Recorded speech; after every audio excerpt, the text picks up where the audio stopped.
saison football bi léemu ubbiwaat bientôt la CAN bientôt la Coupe du Monde 2022 bientôt les Jeux olympiques bu ngeen bëggee seetaan match yi sport bi télénovelas yi documentaires yi film yi séries yi lu ngeen bëgg dem leen abonné télé internet la télé de l'avenir avec Sartec Méga IPTV 8000 chaînes à 39 500 l'année box bi dañ koy jaay avec donc 30 000 francs abonnement bi 39 500 muy 69 500 année bi yëpp ngay seetaan chaîne bu la neex dootoo fay dara boo amee Smart TV abonnement bi rek ngay jënd à 39 500 donc télé internet la da ngay wifi sa kër mu koy doxal donc c'est la télé de l'avenir. Vous abonnez sur Sartec Méga IPTV, contactez le 77 535 97 62 77 535 97 62. Bonsoir à toutes et à tous, bonsoir à tous les suiveurs et à tous les inconditionnels de Grégoire Omnisport doomu Gaynde Njaay warul tiit warul ragal maa leen di bëggee di leen bëggee ñi amul xar yàlla na yaa may xar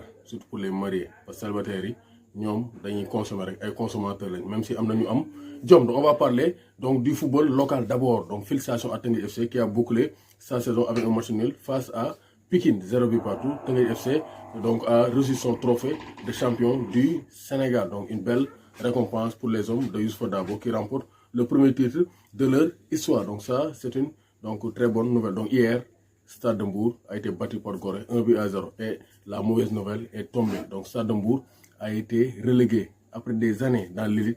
Donc le Stade de Mbour va jouer la Ligue 2 la saison prochaine. Donc l'équipe d'Aswad, donc vraiment les rouges et blancs donc, ne méritaient pas un tel sort sur l'équipe de Mbour. Mais c'est comme ça, c'est le football. Maintenant, il n'est pas interdit de tomber, mais il est interdit de ne pas se relever. Donc il faut se relever et revenir beaucoup plus fort, comme l'a fait la Linguère justement. Linguère, donc ils étaient relégués, ils ont fait une bonne saison. Corona bi ñëw yàqu ko mais les Samba Linguère sont de retour en première division. Loolu nag moo leen tax ñu jaaxaan te dee njaaxaanaay parce que leer na leen ne donc qualifié nañ pour donc la saison prochaine. Ils sont promus en première division. Donc loolu lañ doon wut le titre mais tey waa Linguère dañoo dem donc déclaré forfait. Ils n'ont pas joué. moo tax Guédiawaye Football Club a été champion du Sénégal. Donc Guédiawaye moo dóor Demba Diop de Mbour 3 buts à 2. Pendant ce temps-là Linguère dañ ko dóor Kër Madior moo ko dóor sur tapis vert 2 buts à 0. Donc vraiment ça aussi vraiment war nañoo xoolaat waa Linguère Kesso Alpha il faut aller jouer et terminer la saison mais leer na ne qualifié nga donc leer na ne donc tu es promu en première division nga ne du ma dem jouer naa toog même suñu ma dóoree tapis vert sama yoon nekk donc vraiment ça aussi c'est pas élégant. Donc je pense que les joueurs de la Linguère devaient être beaucoup plus professionnels et aller jouer ce dernier match à Mbour et clore leur belle saison. Donc Spalletti Koulibaly est difficile à remplacer. Si cela ne tenait qu'à moi du quitter.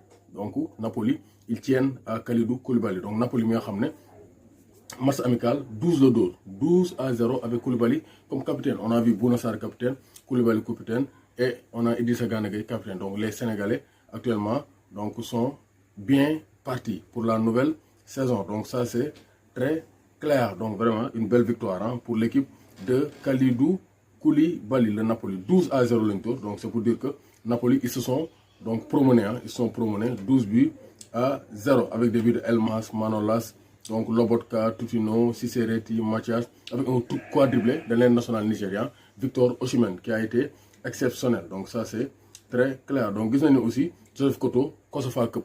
Les Lions ont été battus par l'Afrique du Sud, tir au but, 5 tirs au but à 4, ci biir match bi 0 but partout. Mais donc on félicite Joseph Koto et ses hommes parce qu'ils ont bien représenté le Sénégal.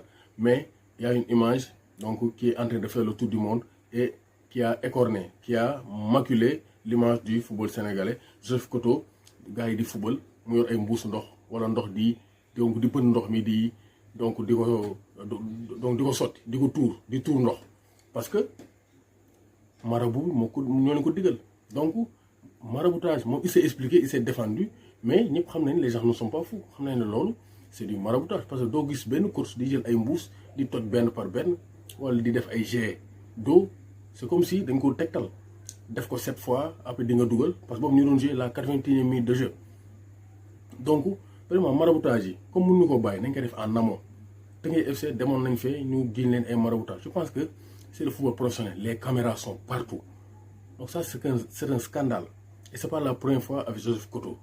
Donc vraiment gars yi xon yi bu ñu koy def nañ ko def en amont mais bu ñu ñëwee si digg nawle yi caméra yi bu wër la donc vraiment caméra yi boo sëqat sax dañuy sentir yaa ngi waay sëqat ñu dóor la caméra yi boo sëqatee ñu gis la donc vraiment dara mënatul rëcc les spectateurs dara mënatul rëcc les caméramans et ça c'est malheureux il s'est défendu donc sans son entraîneur sur le banc le Sénégal a perdu la finale de la COSFA. Les Koto Boys se sont inclinés donc ça c'est malheureux. Joseph Koto a assisté une bonne partie de la rencontre depuis les tribunes. Pourquoi? Le sélectionneur a été exclu à la première période pour avoir parlé à l'arbitre. Donc dans l'arbitre ñu rouge ko. Suite à cette expulsion, une scène peu fréquente a attiré l'attention des caméras. Alors qu'il était en tribune, Koto a été aperçu de verser du liquide sur les gradins. Donc muy tuur ay liquide ci gradins yi. Alors que boobu dañ ko exclure parce que doon wax ak arbitre bi rouge ko. Donc Koto na dem toog seetaan ay match comme ni ko nawle mi defee. Mais quand même vraiment image Sénégal bi c'est malheureux mu ne donc ça c'est rien du tout, c'est juste de l'eau de l'Afrique du Sud, c'est simplement ça. Les gens aiment voir des choses qui n'existent pas donc loolu la mais ñun ñëpp xam nañ ni mu demee xam nañ ne xon yi moom saa yi gars yi dañ ko gëm et ça aussi c'est un mal ici au Sénégal. Au lieu de travailler essayer de s'imposer on essaie toujours de trouver des choses, des trucs maraboutiques alors que ici c'est le travail qui paye. Parce que kon loolu la yaakaar naa Afrique dina jël Coupe du monde donc Fodé Ballo-Touré donc quitte Monaco et signe au Milan AC. Donc le latéral gauche international sénégalais de 24 ans a signé officiellement du côté de l'AC Milan comme ni nga ko gisee mu ngi doon signé noonu contrat am aux côtés de Paolo Maldini, le légendaire capitaine de l'AC Milan. Pré-saison, Pape Ndiaye Yade a été buteur contre Serein, ancien club de Amadou Diandiaye. Actuellement, ce sont les préparatifs. Donc 2 nuls, 1 but partout avec notamment un but de Pape Ndiaye Yade, donc le gaucher donc originaire de Saint-Louis, ancien joueur de Génération. Donc félicitations à Al Ahly. Fële ca Europe, le Real a eu la décima ba romb ko. Décima bi kan moo ko gagné c'est Carlo Ancelotti en 2014. Ensuite Zidane ñëw takkale ci 3 muy 13 Ligue des Champions. Mais fii ci Afrique kan mooy suñu Real Madrid ci Al Ahly. Après avoir battu Kaizer Chiefs 3-0, Al Ahly avait également remporté la prestigieuse compétition l'année passée face à Zamalek. Donc Zamalek lañ gagnoon ren ñu gagné Kaizer Chiefs les Sud-Africains. Mais doo mos a gis équipe Sénégal di qualifié donc ci ay demi-finale sax Ligue des Champions parce que amaguñ niveau liggéeyaguñ. On doit travailler, c'est le travail paye. Donc bu ñu nekkee di basé ci ay xon dara duñ ko gagné ça c'est vrai que et de 10 pour Al Ahly. Donc vraiment rien à dire. Excellent. Donc l'équipe donc l'équipe de Wael Goma, de El Hadari, de donc Tarek Ahmed, de donc Abdel Wahab, donc vraiment les légendes égyptiennes ont toujours joué, donc ou bien ont quasiment presque tous joué du côté de Al Ahly. Abou Treka aussi a joué là-bas. Donc félicitations à Al Ahly donc pour leur très belle victoire en Ligue des Champions. Donc 10e Ligue des Champions pour Al Ahly. Donc ça c'est très clair. Barça actuellement dañoo am problème ak Moriba. Donc Moriba Alex dafa def saison bu baax gars yi yokku prime gars yi ne pour mu prolonger foog ñu yokkoo ko salaire et tout. Barça nag loolu lañ doon bañ parce que dañoo ne woon dañ koy traité comme yeneen booy mu dem tempo mais booy bi nee na du xaaru moo tax actuellement les relations sont tendues ba Barça menacé yóbbu ko juvénile A mooy équipe C bi mooy équipe bi Moussa Ndiaye jógee parce que am na équipe A Barça B ak juvénile A mooy équipe C Barça foofu la ñu koy menacé yóbbu ko fa mais quand même donc je pense qu'ils vont s'entendre essayer de gérer la suite. Donc le rêve ambitieux de Manchester United concernant Pogba actuellement Manchester United lu mu bëgg mooy mu jël retraitam du côté de donc de Old Trafford. Pour bëgguñu Pogba quitter, il veut que Pogba termine sa carrière du côté de Manchester United, mais pour ce faire ils devront sortir le chéquier génne xaalis bu bari. Donc Barça dañ doon cooti le dossier Joao Félix, Atlético nee leen jënd leen ci café, il va pas quitter l'Atlético Madrid. Donc Bayern donc actuellement teg nañ Tolisso ci marché bi neen ko indi 20 millions d'euros ñu jaay la Corentin Tolisso international français. Donc Lewandowski actuellement il est visé par les Blues de Chelsea parce que Chelsea xam nañ ne le dossier Haaland mën naa metti moo tax les Blues de Chelsea voudraient recruter donc Robert Lewandowski. Donc pare nañ pour donc def offre pour Lewandowski. Selon la presse britannique, les Blues prépareraient une offre pour Robert Lewandowski qui serait moins cher que Erling Haaland. Même s'il a 32 ans, il reste toujours un serial buteur. Donc ça c'est très clair. Donc gis nañu aussi Kingsley Coman à la cote en Premier League. Kingsley Coman Manchester United, Chelsea, Liverpool ñoom ñoo ngi ci dossier Kingsley Coman parce que Chelsea pare nañ pour dugal dans la transaction pour wàññi prix Kingsley Coman ñu dugal ci kii di donc Callum Hudson-Odoi pour me recruter Kingsley Coman qui est un très bon ailier ku weddi laa yowaa Paris Saint-Germain. Donc vraiment il les a humiliés donc l'année dernière lors de la Covid-19.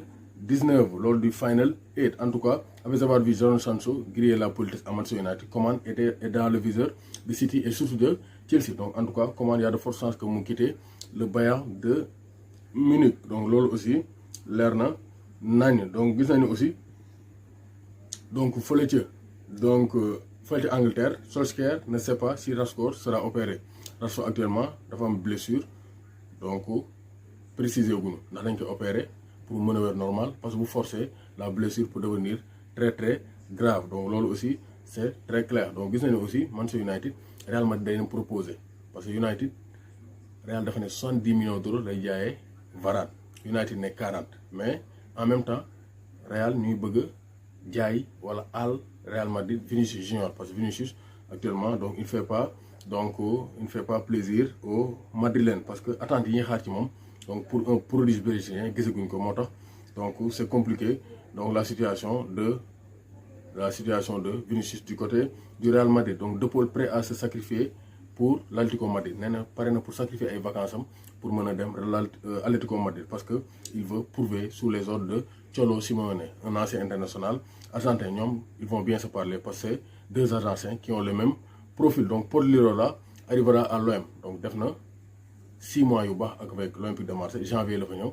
Paul Lirola va rester à l'Olympique de Marseille, l'Espagnol, donc en provenance de la Fiorentina pour 12 millions d'euros. Donc vous voyez aussi donc Lerna Nagne. Donc Daniel Malen, donc un national néerlandais qui a joué la Coupe d'Europe avec les Pays-Bas.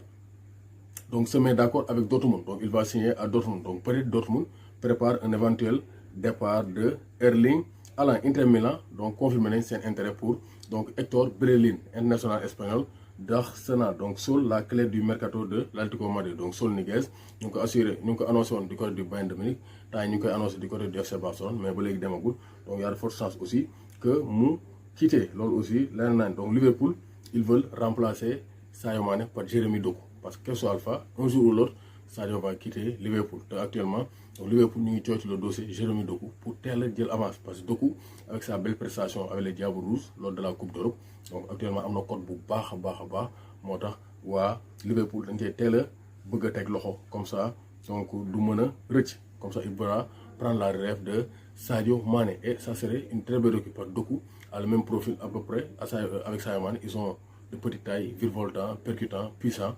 Donc vraiment, il ferait du bien à l'équipe de Jürgen Klopp. Donc Mourinho s'intéresse à Icardi. Icardi, Worko, mon temps au Paris Saint-Germain, Mourinho doit récupérer du côté de l'AS Rome. Donc Liverpool, actuellement 9 joueurs sont poussés vers la sortie.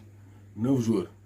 Grujic, Wilson, Phillips, Williams, Ojo, Karius, Origi, Shaqiri, Awoniyi. Donc 9 joueurs, le Liverpool veut libérer. Donc pour dégraisser avant de recruter. Donc tout en sachant que Wijnaldum quitté na donc lolu aussi donc leer na nañ doomu Gaynde Njaay warul tiit warul ragal. Encore une fois Sénégal nañ bàyyi xon yi te jiital liggéey bi moo gën